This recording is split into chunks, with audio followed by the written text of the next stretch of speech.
모두 안녕하세요. 여러분은 사람이 어디까지 악해질 수 있다고 생각하시나요? 저는 평범한 30대 후반의 가정주부지만 제가 몇 년 전 겪은 일들은 저 같은 평범한 가정주부가 절대 겪을 수 없는 일들이었습니다. 사람이 얼마나 악마처럼 변할 수 있는지 제 두 눈으로 직접 목격하게 되었으니까요. 보고도 믿기 힘든 엄청난 범죄 사건을 제가 직접 옆에서 보게 된 것입니다. 그 사실이 얼마나 충격적이었는지 아직도 그 생각만 하면 심장이 벌렁거리고 겁날 때가 한두 번이 아니에요. 제가 겪은 범죄 사건은 바로 제가 남편과 결혼하고 만난 저희 형님과 연관된 것이었습니다. 고아로 자란 저에게 저희 형님은 친언니나 다름없었거든요. 그런데 어느 날 형님이 뜻밖의 사고로 돌아가시게 되었고 형님의 죽음엔 엄청난 음모가 숨겨져 있었죠. 그래서 그 사연을 지금부터 제가 여러분께 말씀드리고자 합니다. 남편과 저는 친구의 소개로 만나 연애 결혼을 한 사이였습니다. 저는 고아로 자랐고 남편도 부모님이 일찍 돌아가셔서 둘 다 그렇게 넉넉한 형편으로 결혼을 시작한 것은 아니었지만 서로를 소중하게 여기는 그 마음 하나로 어려운 고비를 넘기며 잘 살아왔던 것 같아요. 게다가 저에겐 남편과 결혼하면서 제 친언니라 다름없는 형님을 만나게 되었으니까요. 남편과 아주버니는 나이 차이가 많이 났는데 그래서인지 저와 형님도 8살이라는 큰 나이 차이가 있었습니다. 그래서 형님은 저를 매우 귀여워해 주셨어요. 게다가 형님과 저는 남들은 이해하지 못하는 특별한 공통 분모가 있었거든요. 형님도 저처럼 어린 시절 보육원에서 자란 고아였던 겁니다. 그래서인지 서로에게 더욱 마음이 갔고 애틋한 부분도 많았습니다. 그래서 저는 형님네 집에 가는 게 꼭 저희 친정에 가는 것 같았어요. 남편이 작은 중소기업에 다니며 직장 생활을 하는 저희 집과 다르게 형님네는 아주버니가 사업을 해 조금 넉넉한 형편이었습니다. 그래서인지 어렵게 사는 저희 부부를 안쓰럽게 생각했던 형님은 매번 저희가 놀러 갈 때마다 뭐든 챙겨주려 했어요. 음식이며 입을 거며 용돈까지 미리 준비하고 있다가 저희가 집에 돌아갈 때 손에 들려주셨으니까요. 그러다가 결혼 초반에 저희 부부에게 아주 큰일이 터지는 일이 있었습니다. 그때 남편과 저는 남편 직장과 가까운 방 한 칸짜리 전셋집을 얻어 생활하고 있었는데 갑자기 집주인이 전세금을 올려달라고 했던 거죠.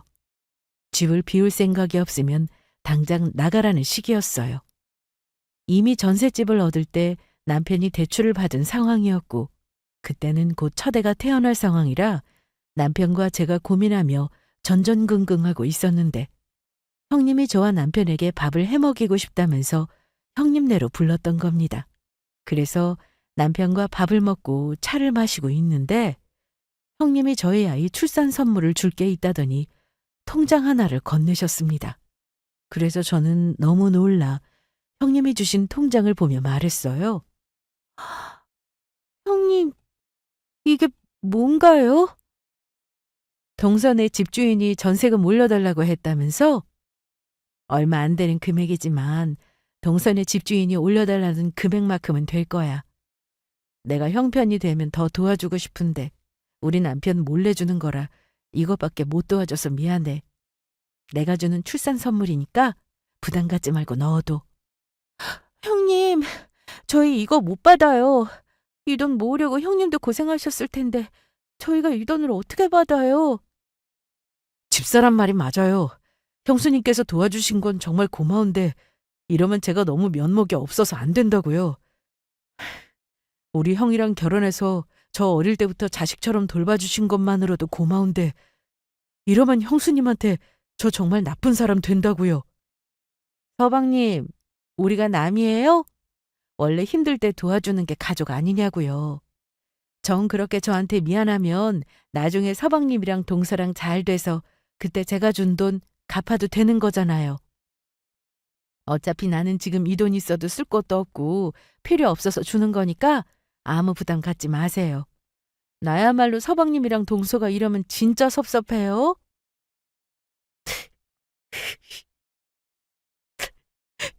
형수님, 정말 고맙습니다. 제가 너무 면목이 없고 감사해서 뭐라고 말해야 할지 모르겠어요. 형님, 저도요. 저희 이 은혜 평생 잊지 않고 두고두고 갚을게요. 정말 감사합니다. 우리 사이에 무슨 그런 말을 해. 아마 동서가 내 입장이라도 똑같이 그랬을 거야.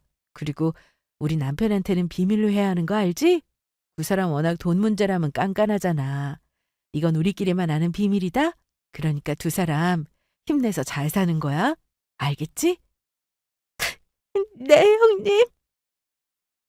그렇게 저희 부부는 형님의 도움으로 큰 위기를 벗어나며 살던 집에서 계속 살 수 있게 되었습니다. 그리고 큰아이도 무사히 태어났고 세월이 흐르며 둘째도 태어나며 남편도 점점 자리를 잡아 저희도 경제적으로 안정을 찾아가게 되었죠. 그런데 어느 날 저는 청천벽력 같은 소식을 듣게 되었습니다. 그게 바로 2년 전 일이었는데 그때 형님이 아주버님과 오랜만에 여름휴가를 간다며 굉장히 좋아했었거든요. 여름휴가 성수기이기도 하고 형님이 워낙 사람 많고 북적거리는 걸 싫어해서 아주버니가 특별히 알아봐서 국내 여행으로 사람들이 많이 찾지 않은 지역으로 다녀온다는 것이었죠. 그런데 한창 여름휴가 중일 그때 아주버니에게 갑자기 전화로 연락이 왔던 겁니다. 그래서 전 의아한 생각에 아주버니에게 물을 수밖에 없었죠. 아주버님, 형님이랑 지금 한창 여행 중이신 거 아니에요? 그런데 무슨 일로 전화하신 거예요? 지금 형님이랑 재미있게 잘 지내고 있으신 거 맞죠? 저기, 재수 씨, 동생이 지금 일하는 중인지 전화를 안 받아서 재수 씨한테 연락한 건데, 지금부터 제가 하는 말 너무 놀라지 말고 들어요. 그러니까 집사람이 죽었어요. 그게 무슨 말씀이세요? 형님이 죽었다뇨? 갑자기 그게 무슨 말씀이세요? 지금 저한테 장난치시는 거죠? 그게 아니고, 집사람 진짜로 죽었다고요. 계곡에서 놀다가 물에 빠지는 바람에 그만. 뭐, 뭐라고요? 아주버니 말은 그랬습니다. 형님이 사람 많은 걸 싫어하니 사람이 적고 물놀이를 할 수 있는 계곡이 있는 펜션으로 알아봐서 가게 되었는데 그곳에서 문제가 발생했다는 것이었죠. 물놀이를 간 쪽에 수심이 깊은 계곡이 있어 형님에게는 그쪽으로는 가지 말라고 일러뒀다는 거예요. 그런데 아주버니가 화장실을 가기 위해 잠시 자리를 비운 사이 형님이 수심이 깊은 계곡 쪽으로 뛰어내렸고 그만 물에 빠져 죽게 되었다는 것이었죠. 형님이 얼마 전부터 수영학원에 다니며 수영을 배우긴 했지만 아직 초보이고 수영에 능숙하지 않다고 들었는데 그런 무모한 짓을 할지는 몰랐던 겁니다. 그래서 저는 아주버니의 이야기를 듣고 남편과 연락이 되자마자 바로 형님 시신이 있다는 안치소로 달려가게 되었습니다. 그리고 죽은 형님의 모습을 확인하는데 저는 그 자리에서 바로 주저앉고 말았죠. 친자매나 다름없는 형님이 죽었다는 게 믿기지 않았던 것입니다. 게다가 남편도 형님이 떠났다는 충격이 컸던 것인지 그 자리에서 저를 따라 울고 말았습니다. 형님, 이렇게 허무하게 가다니 이럴 순 없어. 이건 꿈일 거야. 이럴 순 없다고, 형님. 영수님, 일어나 보세요. 어떻게 이렇게 허무하게 갈 수가 있어요, 영수님. 경찰관님 말로는 형님이 물에 빠져서 돌아가신 것 같긴 한데 일단 부검을 하고 확인한 후 가족들에게 형님의 시신을 돌려주겠다고 하더라고요. 그래서 저는 그 이야기를 듣고 형님이 계신 안치소에서 나오게 되었습니다. 그리고 안치소를 나오며 아주버니의 반응이 조금 이상했습니다. 떠난 형님을 보며 우는 저와 남편의 모습에 아주버니도 같이 울면서 슬퍼하시긴 했는데 그 모습이 왠지 진짜로 슬퍼 보이지 않았거든요. 꼭 어쩔 수 없이 억지로 우는 사람처럼 보였어요. 게다가 형님을 보고 나와 제가 너무 슬퍼하면서 울자 남편도 같이 울며 저를 위로해주고 있는데 아주버님이 뜬금없는 말을 했던 겁니다. 그런데 우리 배고프지 않아? 내가 여기 근처에 알아보니까 굉장히 유명한 중국집이 있더라고. 거기가 간짜장이 그렇게 잘한다던데 우리 일단 거기 가서 밥이라도 먹고 앞으로 어떻게 할지 의논하자. 집사람 장례식도 곧 준비해야 하고 여러 가지 신경 쓸 일도 많을 텐데 그러려면 밥이라도 든든하게 먹어야 할 거 아니야. 형, 지금 그런 말이 입에서 나와? 다른 사람도 아니고 형이랑 같이 살던 형수님이 돌아가셨는데 밥이나 사 먹자는 말이 나오냐고? 형은 형수님 떠난 게 슬프지도 않은가 봐. 형 눈에는 지금 우리 집사람 우는 게 보이지도 않는 거냐고. 형수님 돌아가셨다는데 형 반응 지금 진짜 이상한 거 알기나 하냐고. 내, 내 반응이 이상해? 나도 당연히 집사람 떠난 게 슬프고 속상하지. 그런데 재수 씨랑 너무 너랑 우니까 분위기 전환하려고 말해본 거야. 집사람이 떠났는데 내가 지금 정말로 밥이 넘어가서 그랬겠냐? 에이씨, 여보, 너무 보고 싶어.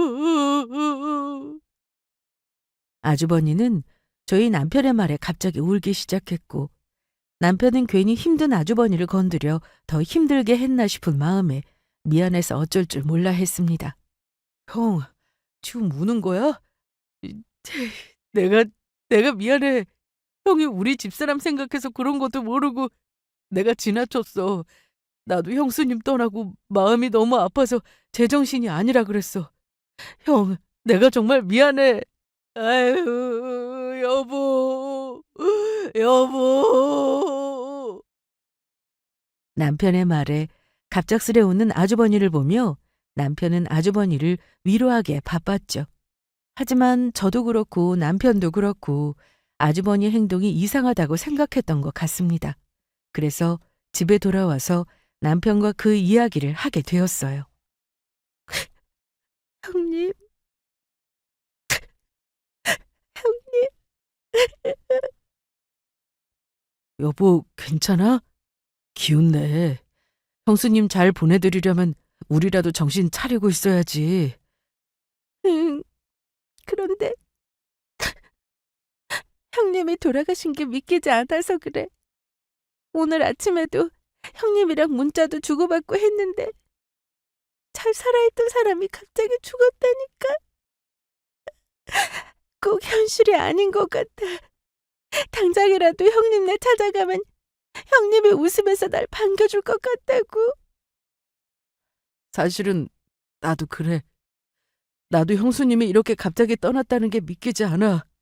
나한테도 형수님은 정말 엄마이자 친누나 같은 분이었는데. 여보, 우리가 이렇게 슬픈데 아주버님은 얼마나 힘드실까? 그런데 여보, 내가 우리 형 보고 이런 말하면 이상할 수도 있지만 오늘 나는 형한테 정말 실망했어. 솔직히 형이 피도 눈물도 없는 매정한 인간이라는 걸 알고 있었지만 오늘은 정말 내가 봐도 섭섭하더라.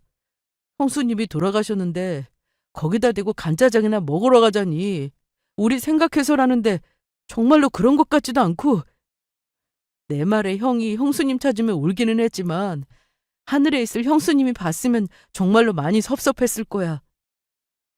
당신도 그렇게 느꼈구나.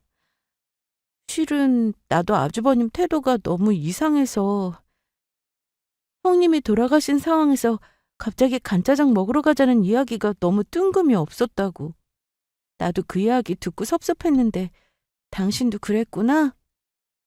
사실 아주버니가 냉정하고 이기적인 성격이라 남편과 몇 번 크게 다투었던 적도 있고 그래서 아주버니와 몇 번 인연을 끊을까 고민했던 적도 있었습니다.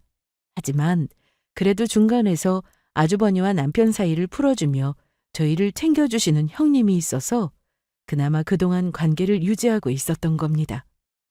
하지만 아무리 매정해도 그렇지 형님이 죽었는데 아주버니가 그렇게까지 나올 줄은 남편도 저도 상상하지 못했던 것이죠. 그런데 형님이 떠나고 며칠 후 저에게 정말 생각지도 못한 전화가 걸려왔습니다. 저와 친한 친구 중에 네일샵을 운영하던 친구가 있었는데 갑자기 저에게 전화를 걸어왔던 거예요. 그리고 그 친구에게서 들은 이야기는 매우 충격적인 것이었죠. 미연아, 지금 큰일 났어, 큰일. 현아야, 큰일이라니? 그게 무슨 말이야? 너 형님 얼마 전에 돌아가셨다고 하지 않았어?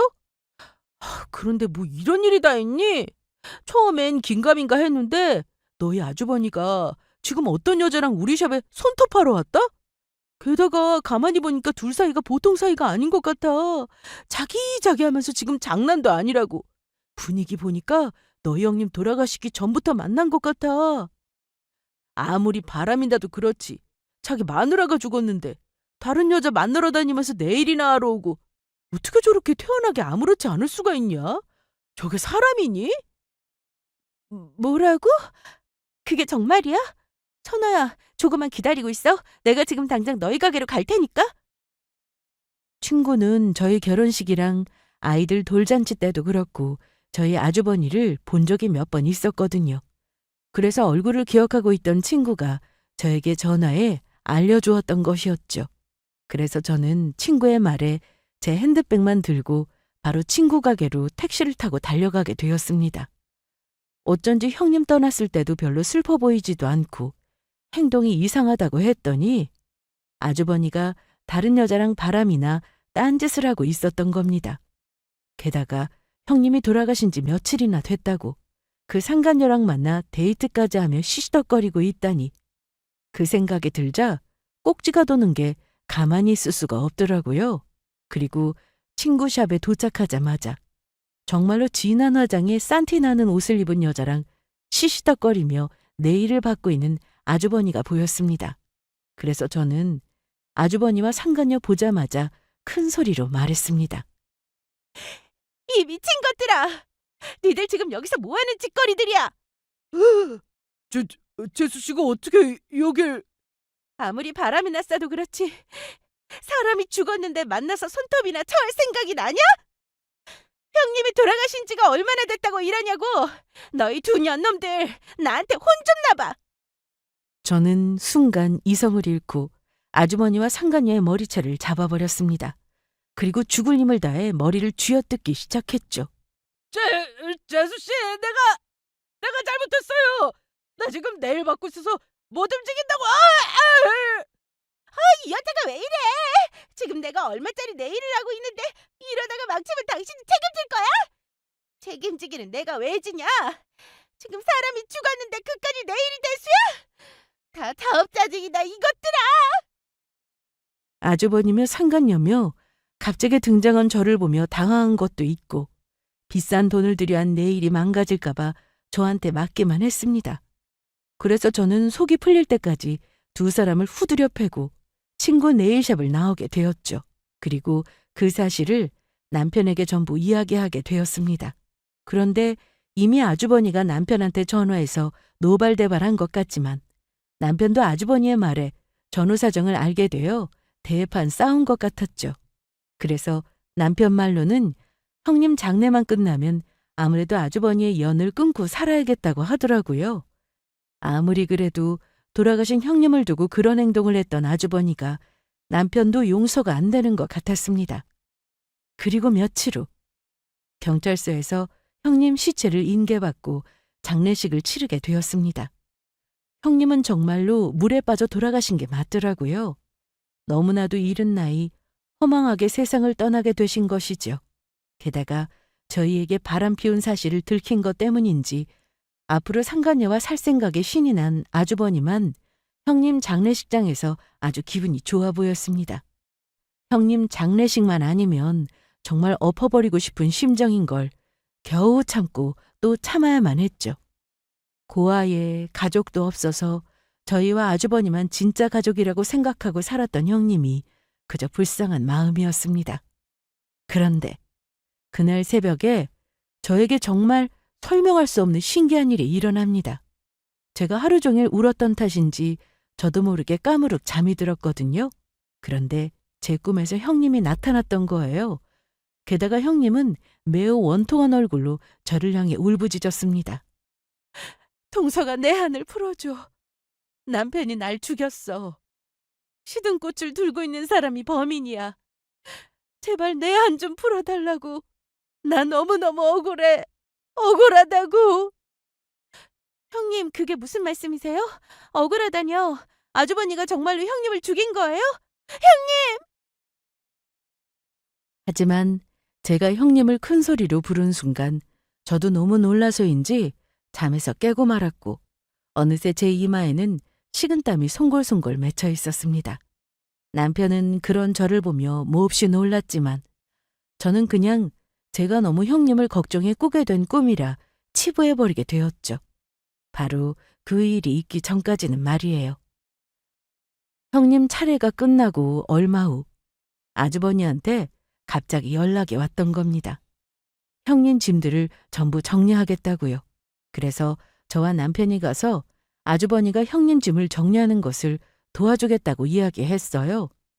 아주버니 행태로 보아 바람까지 피웠던 사람이니 형님 짐을 제대로 정리하지 않을 거로 생각했던 것입니다. 아마도 저희가 형님 유품을 제대로 챙기지 않으면 전부 쓰레기통에 들어가게 될 것이 분명해 보였습니다. 그러자 아주버니는 정말로 형님 짐을 혼자 정리하기가 귀찮았는지 저희가 도와주겠다는 말에 아주 좋아했습니다. 그러면서 하는 말이 귀금속만 빼고 형님 물건을 저희 부부 보고 전부 가져가도 된다고 하더라고요. 그렇게 저와 남편은 형님네로 가서 형님의 짐들을 하나하나 정리하기 시작했습니다. 그런데 저는 형님 짐을 정리하다가 까무러치는 줄 알았어요. 형님은 꽃을 좋아해서 평소 꽃을 사다가 집을 장식하곤 했는데 형님이 마지막으로 산 꽃병의 꽃이 이미 시들어서 말라버렸던 거예요. 그 모습에 다시 한번 형님이 떠난 것이 실감이 나서 눈시울을 붉히며 가만히 있는데 그때 아주버니가 화병에 있던 시든 꽃을 빼어들더니 신경질적으로 이야기했습니다. 금방 시드는 이런 잡초를 뭐가 좋다고 이렇게 쓰레기만 되잖아. 그리고 순간 저는 소스라치게 놀라고 맙니다. 아주버니가 시든 꽃을 버리려고 할 때만 해도 신경 쓰지도 않았는데 궁시렁대는 아주버니를 보는데 아주버니 손에 시든 꽃이 들려있던 겁니다. 전 바로 꿈에서 봤던 형님이 떠올랐어요. 형님이 꿈에서 아주버니가 자신을 죽였다며 한을 풀어달라고 하면서 분명히 저에게 시든 꽃을 든 사람이 범인이라고 했었으니까요. 그리고 지금 제 꿈에서 형님이 말했듯 아주버니가 시든 꽃을 손에 들고 있었던 거예요. 순간 저는 소리를 지를 뻔했지만 아무렇지 않은 척 태연해지려 애썼습니다. 그리고 벌렁거리는 심장을 가라앉히며 생각을 정리하려고 했어요. 이게 우연의 일치인지 아니면 정말로 꿈의 내용이 사실이었던 건지 혼란스러웠으니까요. 그리고 꿈에 나왔던 죽은 사람이 했던 말이 현실로 실행되는 게 과연 우연의 일치일 확률이 얼마나 될까 하는 생각이었습니다. 게다가 곰곰이 생각해보니 아주버니가 바람을 피운 것도 있었지만 형님이 죽은 후에 아주버니 행동은 의심나는 게 한둘이 아니었거든요. 남들은 다 슬퍼하고 있는데 혼자 간짜장을 먹으러 가자고 하질 않나. 아무리 바람이 났다고 하지만 형님이 죽자마자 다른 여자랑 내일을 받으러 간 일하며 저렇게 형님이 마지막으로 꽃병에 장식을 해두었던 시든 꽃을 보며 짜증내는 일들까지 모든 것이 정상적인 행동은 아니었으니까요. 아주버니가 형님을 죽였다는 아무런 증거도 없었지만 저는 의심할 수밖에 없었습니다. 그런데 저는 아주버니가 형님을 죽인 것이 사실일지도 모른다는 증거를 집안에서 찾아내게 되었습니다. 형님 옷들을 정리하다가 실수로 아주버니 옷이 들어있는 서랍을 열게 되었는데 경찰들이 찾았을 때 아주버니가 계곡에서 분명히 잃어버렸다고 말했던 형님의 핸드폰이 서랍 구석에 비닐에 쌓인 채 들어있던 거예요. 핸드폰 케이스하며 안에 든 형님이 쓰던 카드들까지 분명히 형님 핸드폰이 맞았습니다. 무언가 숨기는 것이 없다면 형님 핸드폰이 뻔히 있는데 잃어버렸다고 할 이유도 없을 뿐더러 저렇게 아무도 못 찾게 비닐에 싸서 보관해둘 이유도 없었던 겁니다. 형님의 죽음에 대해 아주버니가 숨기는 무언가가 있는 것이 확실해 보였죠. 그래서 저는 형님의 핸드폰을 제가 챙겨야겠다는 생각이 들었습니다. 그리고 분명히 아주버니가 전화 통화로 저보고 형님 물건은 제가 다 챙겨가도 된다고 했으니 엄연히 말하면 도둑질도 아니란 생각이었어요. 하지만 아주버니 있는 데서 핸드폰을 챙길 수도 없는 노릇이라 전 다급한 마음에 남편에게 문자 하나를 보내게 되었습니다. 형님 물건을 아주버니 몰래 챙길 게 있으니 아주버니를 데리고 잠시 밖에 나가 있으란 이야기였죠. 그러자 남편은 담배를 피우자며 아주버니를 데리고 밖으로 나갔고 저는 재빨리 제 핸드폰의 전원을 끈 채 형님 핸드폰 케이스에 껴있던 형님 핸드폰과 제 핸드폰을 바꿔치기 해버렸어요. 사실 형님 핸드폰은 저랑 같이 맞춘 것이라 똑같은 모델이었거든요. 그래서 케이스만 바꿔치기 하면 그게 형님 핸드폰인지 제 핸드폰인지 겉으로 보기에는 구분하기 어려웠죠. 제가 형님 핸드폰과 제 핸드폰을 바꿔치기 한 지 얼마 지나지 않아 아주버니랑 남편이 돌아왔고 저는 태어난 척 형님 짐을 정리한 후 집으로 오게 되었습니다. 그리고 저는 그날 아주버니를 잠시 밖으로 데리고 나가라고 했던 이유와 제가 형님에 대해 꿈을 꿨던 일까지 모조리 남편에게 이야기했어요. 남편은 제 말에 많이 놀란 듯 했지만 제 이야기에 남편도 아주버니의 행동이 이상했는지 같이 탐정사무소에 의뢰해 아주버니의 뒷조사를 하기 시작했죠. 그런데 문제는 형님 핸드폰의 비밀번호였습니다. 아주버니가 형님 핸드폰을 잃어버렸다고까지 하면서 몰래 보관하고 있었던 것을 보면 형님 핸드폰 안에 아주버니가 형님을 죽였다는 무슨 증거라도 남기지 않았을까 비밀번호를 풀려고 했지만 풀리지 않았던 겁니다. 그런데 저는 얼마 지나지 않아 탐정사무소로부터 놀라운 소식을 듣게 되었습니다. 아주버니가 글쎄 형님 앞으로 여러 개 사망보험금을 들어놓았다는 것이었습니다. 그것도 형님이 죽기 1년 전에 전부 들어놓았다는 것이었어요. 그리고 그 시기가 아주버니가 상간녀를 만나기 시작한 시기와 일치한다는 것이었죠. 그래서 전 아무래도 그 부분이 이상해서 형님이 죽었을 때 사건을 담당했던 형사분에게 연락을 하게 되었습니다. 그리고 형사분에게 아주버니의 이상한 행동들에 대해 알려주게 되었어요. 형님이 죽었는데도 태어났던 모습이나 상간녀를 만나고 있었다는 것, 그리고 상간녀를 만났던 비슷한 시기에 형님 앞으로 아주버니가 사망보험금을 여러 개 들어놨다는 이야기까지요. 그러자 형사님은 깜짝 놀라더라고요. 아주버니가 형님 앞으로 사망보험금을 들어놓았던 사실은 진작 알고 있어서 아주버니를 불러 그 부분에 대해 조사를 한 적이 있다고 하더라고요. 그런데 별다른 증거를 찾을 수 없어서 사건을 종결시키려고 했다고 합니다. 게다가 더욱 놀라운 건 아주버니의 행동이었습니다. 저희 앞에서는 형님의 죽음에 대해 별로 슬픈 척도 안 하던 사람이 형사님 앞에서는 형님 이야기를 할 때마다 미안해할 정도로 대성통곡을 하며 슬퍼했다는 것이었죠. 형사님은 상간녀의 정체도 제가 말해 알게 되었다고 했습니다. 그러면서 제 이야기에 아주버니에 대해 좀 더 조사를 해봐야겠다고 말하더라고요. 하지만 전 일단 형님 핸드폰에 대한 이야기는 꺼내지 못했어요.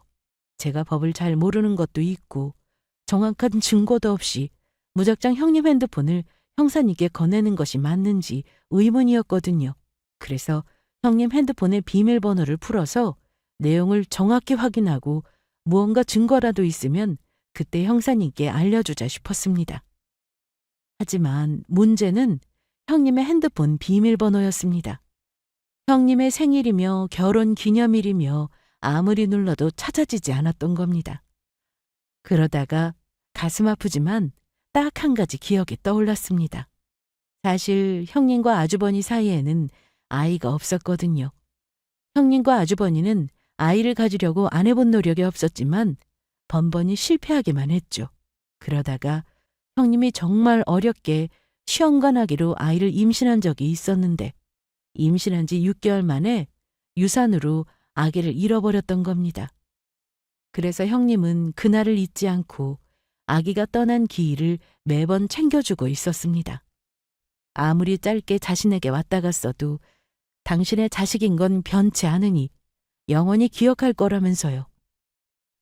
너무나 빠르게 떠났어도 형님에게는 하나뿐이었던 소중한 자식이었던 겁니다. 그래서 혹시나 하는 마음에 아이의 기일을 눌러보니 형님의 핸드폰 비밀번호가 풀렸던 겁니다. 그리고 형님의 핸드폰에 마지막 녹음된 내용을 듣고 저는 그만 손에 있던 핸드폰을 떨어뜨릴 뻔했습니다. 형님의 핸드폰 안에 엄청난 진실이 담긴 내용이 녹음되어 있던 겁니다. 형님이 죽기 전 마지막으로 아주버니와 대화했던 내용이 담겨 있었습니다. 당신 이게 뭐 하는 짓이야? 어쩐지 요즘 나한테 하는 행동도 변하고 갑자기 여행 가자고 했을 때부터 이상하다고 생각했어.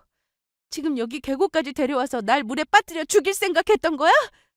당장 저리 비켜. 내가 여기서 소리 지르기 전에 꺼지라고. 어디 소리 지를 수 있으면 질러봐. 내가 왜 사람도 잘 안 오는 여기 펜션을 선택했는데 여기서는 아무리 사람들한테 도와달라고 소리쳐도 당신 도와주러 올 사람이 없거든. 그리고 당신 그거 알아? 나 당신 말고 나정이라고 다른 사랑하는 여자 생겼어. 그래서 당신이랑 이혼할까도 생각해봤는데 그러면 내가 재산 분할의 위자료까지 물어줘야 하고 손해가 이만저만이 아니더라고. 그런데 우린 나정이랑 고민하다가 막 좋은 아이디어가 떠오른 거야. 당신만 이 세상에서 사라져주면 내가 재산 분할하면 위자료를 물어줄 필요도 없고 이혼하지 않아도 아주 손해보지도 않고 쉽게 헤어질 수 있겠더라고. 그래서 당신 이왕 없애는 거 나한테 도움 좀 주고 가라고 당신 이름으로 그때 생명보험 몇 개 들어놓으라고 했던 거야. 당신 오해 안 사게 나도 당신이랑 똑같이 생명보험 몇 개 들어놓으면서 여기 당신 죽일 장소라 펜션도 나정이랑 전부 같이 알아본 거라고. 이 나쁜 놈, 이 악마! 결국엔 딴 년이랑 바람나서 두 사람이서 잘 먹고 잘 살려고 날 죽이겠다는 거잖아. 그것도 내가 죽으면 내 생명보험으로 든 돈을 타서. 네가 어떻게 나한테 이래? 그동안 나랑 산 세월이 얼마인데 내가 널 위해 어떻게 살았는데 이러냐고! 당신 뭘 모르나 본데 원래 사랑은 움직이는 거라고. 나도 그런 것뿐이고. 그러니까 내 인생을 위해 당신은 좀 꺼져줘야겠어. 저승에 가서 잘 살라고. 여보, 잘 가. 그 다음 핸드폰이 떨어진 건지 요란한 소음과 함께 청벙하고 사람이 물에 빠지는 것 같은 소리가 들려왔습니다. 그리고 바로 핸드폰 배터리가 다 된 것인지 갑자기 핸드폰이 음성이 뚝 끝나고 말았죠. 결국 아주버니가 상간녀와 같이 살기 위해 형님을 죽인 것이었습니다. 그것도 형님을 죽인 생명보험까지 노리고선요. 아마도 형님은 자기의 위기 상황을 알고 본능적으로 핸드폰에 아주버니와 대화 내용을 녹음한 것 같았죠. 그리고 저는 형님이 억울하게 죽었다는 사실이 원통하고 억울한 마음에 펑펑 울고 말았습니다. 우리 형님 불쌍해서 어떡해. 이렇게 착하게 살았는데 왜 우리 형님이 이런 일을 당해야 하냐고. 형님, 이래서 제 꿈에 나타났던 거예요? 형님 억울함 좀 풀어달라고 제 꿈에 나타났던 거냐고요, 형님. 저는 모든 사실이 밝혀진 이상 가만히 있을 수 없었습니다. 저희 친언니나 다름없었던 형님을 그렇게 만든 아주버니에게 복수를 해야 했으니까요. 저는 남편에게 형님이 죽기 전 아주버니와 대화했던 내용이 담긴 핸드폰 녹음 내용을 들려주게 되었고 남편 또한 엄청난 충격을 받고 말았습니다. 그리고 남편은 큰 분노와 배신감에 치를 떨었습니다. 아무리 아주버니가 남편의 친형이라고 하지만 남편을 친자식처럼 키워준 엄마이자 친누나나 다름없었던 형님을 죽인 사실을 알게 되었으니 용서할 수가 없었던 겁니다. 그것도 상간녀와 살기 위해 형님의 생명보험금을 노리고 벌인 짓들이었으니까요. 그래서 저는 남편과 의논 후 이 모든 사실을 형님 사건을 담당한 형사님에게 연락해 알리게 되었죠. 그리고 형사님에게 형님 핸드폰에 녹음된 아주버니가 형님을 죽였던 상황이 녹음된 소리를 들려주었습니다. 이건 누가 봐도 아주버니가 형님을 살해했다는 명백한 증거였으니까요. 그런데 형사님 말로는 제가 증거를 가지고 있더라도 아주버니 집에서 허락도 없이 가지고 온 거라 법적으로 문제가 될 수 있다고 하더라고요. 하지만 일단 형사님도 아주버니가 형님을 살해했다는 것을 알게 되었으니 제대로 증거를 찾아보자는 것이었습니다. 어떻게든 기필코 아주버니가 형님을 살해했다는 증거를 잡아 꼭 법의 심판을 받게 할 거란 이야기였죠. 물론 제가 드린 아주버니가 형님을 살해했다는 증거 음성이 담긴 핸드폰도 형사님이 잘 챙겨갔고요. 그리고 얼마 지나지 않아 저는 아주버니의 상간녀에 대한 새로운 소식을 알게 되었습니다. 탐정사무소에서 연락이 왔는데 상간녀가 호프집을 운영하며 새벽에 불법 도박장을 운영하고 있다는 것이었어요. 그래서 저는 그 사실을 형사님에게 연락해 알려드렸고 형사님도 이미 잠복을 하며 상간녀를 감시해 알고 있는 사실이라 했습니다. 그리고 형사님은 그때를 놓치지 않고 불법 도박장을 운영하는 혐의로 상간녀를 현장에서 체포해 붙잡아갔습니다. 겉으로 보기에는 상간녀가 연 불법 도박장에 대한 혐의로 붙잡아간 것이지만 실상은 저희 형님을 죽인 증거를 찾기 위한 것이 가장 컸어요. 이미 형사님은 형님을 죽이는데 아주버니가 상간녀와 함께 공모한 사실을 알고 있었으니까요. 그러다가 형사님은 상간녀 핸드폰에서 예기치 못한 엄청난 증거를 찾아내게 됩니다.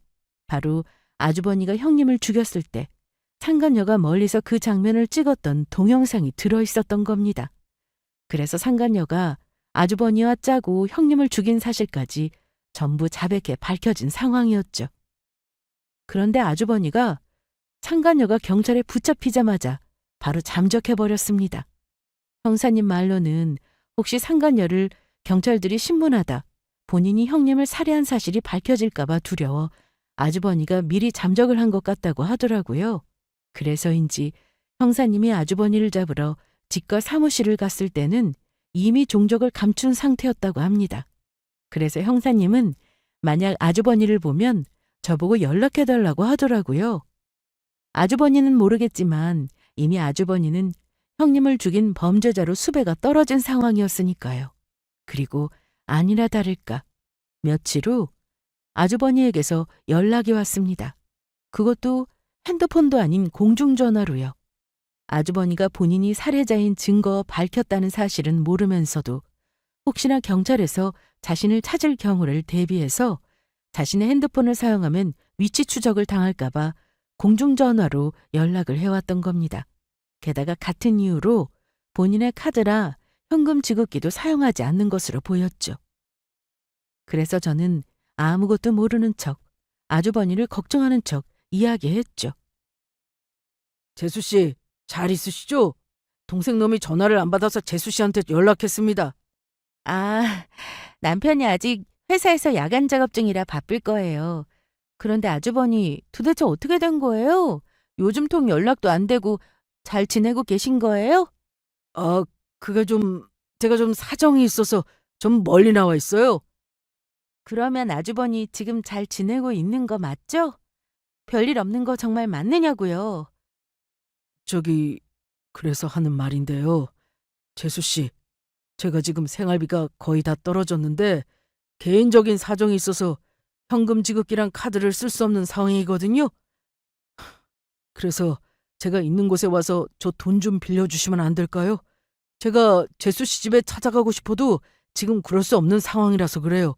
위치는 제가 말씀드릴게요. 제발 이렇게 부탁드려요. 알겠어요. 아주버니랑 저희가 남도 아니고 만날 장소랑 시간 알려주면 남편이랑 같이 만나러 갈게요. 재수 씨 정말 감사합니다. 제가 이 은혜는 평생 잊지 않을게요. 곧 저한테 크게 돈 들어올 때가 있는데 그때 되면 재수 씨한테 제가 몇 배로 갚을게요. 저와 남편이 모든 사실을 알고 있다는 것도 모르고 형님 생명보험금을 이야기하는 아주버니를 보며 가증스럽기 짝이 없었습니다.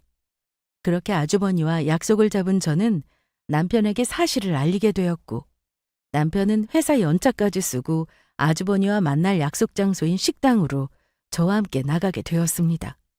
아주버니가 원하는 돈을 주기 위해서가 아닌 아주버니를 직접 잡기 위해서였죠. 그리고 저는 남편이 아주버니가 예약한 식당인 중국집에 도착하니 주인분이 룸으로 저희를 데리고 갔습니다. 그리고 얼마 지나지 않아 마스크까지 쓰고 모자를 깊게 눌러 쓴 아주버니가 나타났죠. 아주버니는 저희를 보자마자 안부도 묻지 않고 바로 본론에 들어가더라고요. 다들 이렇게 와줘서 정말 고마워요. 재수 씨, 제가 말한 돈은 가지고 왔어요? 제가 지금 다시 급히 가봐야 해서 그러는데 일단 돈 좀 빨리 주시면 안 될까요? 저는 아주버니 말이 끝나기가 무섭게 테이블 위에 있던 물컵을 들어 아주버니 얼굴에 뿌려버렸습니다. 그리고 있는 힘껏 따귀를 갈겨버렸죠. 이 쓰레기 같은 놈! 내가 미쳤냐? 우리 형님 죽인 너 같은 살인자에게 내 피 같은 돈을 주게? 재수 씨, 그게 도대체 무슨 말이세요? 형, 우리가 영원히 모를 줄 알았어? 형이 상간녀랑 살고 싶어서 형수님 앞으로 생명보험 잔뜩 들어놓고 그 보험금 노리고 형수님 결국에 빠뜨려 죽인 거! 집사람이랑 나랑 전부 알고 있다고! 그게 무슨 말도 안 되는 소리를? 내가 아무리 돈이 좋다고 해도 그렇지 평생 함께 살붙이고 살던 집사람을 어떻게 죽여? 그건 인간도 아니지! 그래, 넌 인간도 아니야. 아무리 우겨봤자 네 놈이 우리 형님 죽인 거 남편도 나도 잘 알고 있다고. 내가 그 증거도 가지고 있어. 그리고 저는 형사님에게 드리기 전 따로 저장해 놓았던 아주버니가 형님을 살해했다는 증거 음성이 담긴 녹음을 틀어주었습니다. 그러자 아주버니가 순간 당황하며 어쩔 줄 몰라 하더라고요. 집사람 핸드폰 내가 분명히 잘 챙겨놨는데 그거 어떻게 구한 거야? 젠장! 집사람 핸드폰 비밀번호를 몰라서 어디다 버릴 데도 없고 걱정돼서 보관하고 있었던 건데 결국 이런 일이 생기고 말았네. 지금 그게 중요해? 네 놈이 우리 형님 죽였다는 사실이 중요한 거라고. 이 피도 눈물 담는 인간 쓰레기놈아! 그러자 당황한 것도 잠시 아주버니는 아주 뻔뻔한 얼굴로 변했습니다. 그래, 내가 집사람 죽였다. 그래서 니들이 어떻게 할 건데? 설마 가족인 나를 경찰에 신고라도 하려고? 니들이 그 녹음된 음성을 어떻게 구한 건지 모르겠지만 그래봤자 아무 소용없는 거 아닌가? 그리고 너희들이야말로 나한테 우리 집사람처럼 소리 소문 없이 죽고 싶지 않을 거면 까불지 않는 게 좋을 거야. 당장 내가 말한 돈이나 내놓으라고!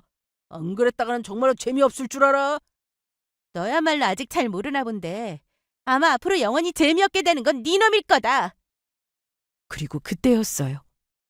저희가 있던 룸의 문이 열리며 형사들이 들이닥친 겁니다. 사실은 아주버니와 약속을 잡아 만나기로 한 순간부터 형사님께 연락을 했거든요. 그래서 그 후 형사들이 중국집 사장님에게 양해를 구해 아주버니와 만나기로 한 당일 가게 근처에 모두 잠복해 있었던 겁니다. 김영철 이 자식 생명보험금 노리고 지 마누라 죽여놓고 잘도 여기에 숨어 있었네. 이미 네 여자친구가 너랑 공모해서 최순미 씨 살해한 거 전부 자백했다고. 김영철 씨 당신 금일 현 시각 최순미 씨 살해 혐의로 체포합니다. 변호인을 선임할 수 있고 변명할 기회가 있으며 불리한 진술은 거부할 수 있고 체포 적부심을 법원에 신청할 수 있습니다. 내가 여기서 잡힐 것 같아? 절대 그럴 수 없다고! 그렇게 말한 아주버니는 형사들을 피해 재빨리 방 안에 있던 창문을 통해 도망치려 했습니다. 하지만 문 앞이며 창문 앞이며 숨어서 기다리고 있던 형사님들에게 붙잡혀 더는 도망칠 수가 없었어요. 그러자 아주버니는 형사님들의 손에 의해 수갑이 채워지면서도 소리를 지르더라고요. 아니야. 이제 거의 다 왔는데. 집사람 생명보험금도 타고 나 이제 떵떵거리며 잘 살 수 있을 줄 알았는데 이렇게 끝날 순 없어. 이렇게 끝날 순 없다고! 그렇게 아주버니는 형사님들에게 잡혀가게 되었고 얼마 지나지 않아 처절한 법의 심판을 받게 되었습니다. 알고 보니 상간녀의 핸드폰에서 아주버니와 함께 형님을 죽이려 한 명백한 증거가 여러 개가 나왔더라고요. 아주버니와 문자를 주고받으며 형님을 어떻게 죽일 것인지 계획한 일이나 통화한 음성들, 그리고 가장 핵심 증거는 상간녀가 아주버니가 형님을 계곡에 빠뜨리는 장면을 멀리서 녹화한 것이었어요. 게다가 아주버니 핸드폰에서까지 상간녀와 공모한 증거가 나온 것도 사실이고요. 두 사람은 서로 배신할 것을 염두에 두고 증거를 남겨놓고 있었던 거예요. 그래서 더는 아주버니도 자신의 죄에 대해 발뺌할 수가 없었습니다. 그리고 보험사에서도 아주버니에게 보험금을 주기 전 형님이 죽은 일에 대해 조사를 하고 있었습니다. 결국 언젠가는 밝혀지게 될 범죄였던 겁니다. 그래서 아주버니며 상간녀며 감방 생활을 하게 되었고 아마도 오랜 시간을 그곳에서 썩어야 할 것 같았습니다. 그리고 모든 일이 해결한 후 형님이 제 꿈에 다시 나타난 적이 있었는데 매우 평온한 얼굴로 저에게 손을 흔들며 웃어주었습니다. 꼭 저에게 고맙다고 말해주는 것처럼요. 그 모습에 저는 형님이 이젠 좋은 곳으로 가서 편히 쉬려고 한다는 것을 느낄 수 있었습니다. 남편도 제 꿈 이야기를 듣고 마음 놓여했고요. 물론 남편은 자신의 친형이 그런 나쁜 짓을 저질러 흉악한 범죄자가 된 것에 가슴 아파한 것도 사실이었습니다. 하지만 저희 형님 또한 남편에겐 소중한 가족이었기에 아주버니가 잘못한 일에 대해 벌을 받아야 한다고 생각하는 사람이었습니다. 사람이 살면서 별의별 일을 다 겪는다지만 제가 겪었던 일은 아마 살면서 평생 잊을 수 없을 것 같아요. 우리 모두 죄를 저지르면 언젠가는 분명히 벌을 받게 되어 있다는 것을 잊지 않았으면 좋겠습니다. 그러면 이만 제 사연을 마치도록 하겠습니다. 모두 건강하시고 행복하길 기원드립니다. 감사합니다.